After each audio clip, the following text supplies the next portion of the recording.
Well, prior to his experience with prostate cancer, Charles was already ingrained as one of the top individuals in the community, not only in central Indiana and throughout the state, but around the country.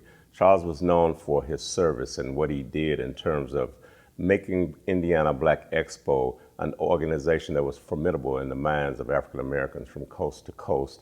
So he already had stature. Then when he became ill with prostate cancer, being the person that he is, he decided not to let that go without being an opportunity to serve even further.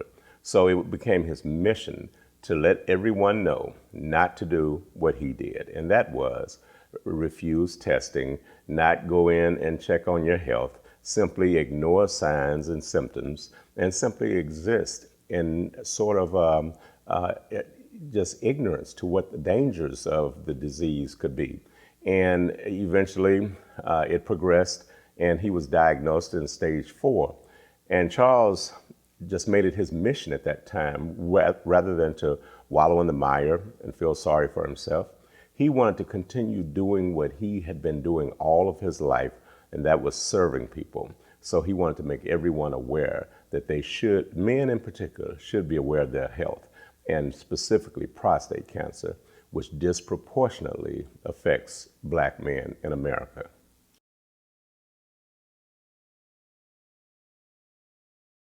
Well, I had the distinct pleasure of being able to co-author with Charles Williams, That Black Men Might Live.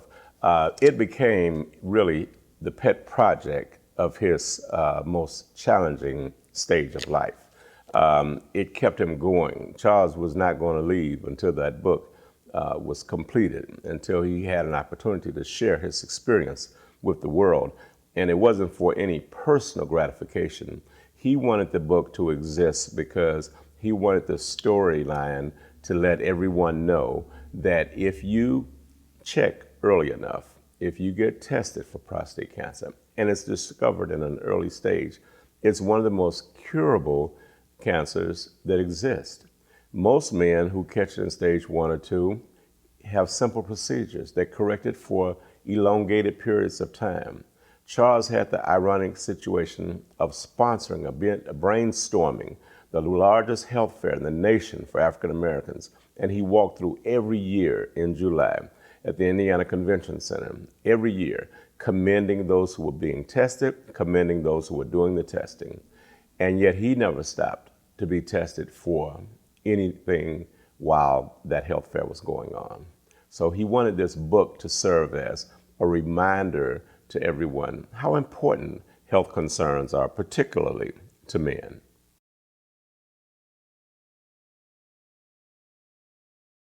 The whole concept of the mobile prostate cancer examination unit, which now has tested literally thousands of men around the state of Indiana since his death 10 years ago, and has saved lives. This was his vision, and it actually came to fruition while we were doing one of our extensive interview sessions.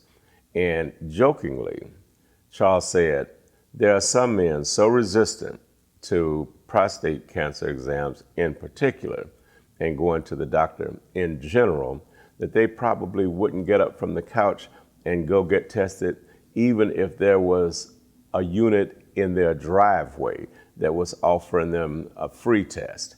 And after laughing about that, his genius started thinking, why not? He was a person who always looked at things that didn't exist and say, why shouldn't it exist? Such as the Circle City Classic and all of the concepts that he brought together for a summer celebration and that kind of thing. So he said, let's work on that. Let's see what it would take to get a mobile testing unit that could go into the neighborhoods and test people for prostate cancer. And the visionary was able to make his vision come to reality. And when you see that van, it's a reflection of his wanting to have a legacy that was not just something symbolic, but something that had real meaning for people today and for years to come.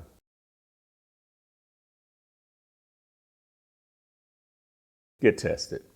Prior to helping Charles write the book and our long discussions on it, I'll be honest about it, I was in my 50s and I had never been tested for prostate cancer. I can't even really tell you that I really knew very much about the prostate function, where it was located, the significance of it. So he convinced me personally that it needed to happen. And through his speaking publicly after the book was out, through his interviews, through his exposure in the media, public service announcements, and all the work that he did after the book was written, he made other people aware. And as a result, literally, lives have been saved.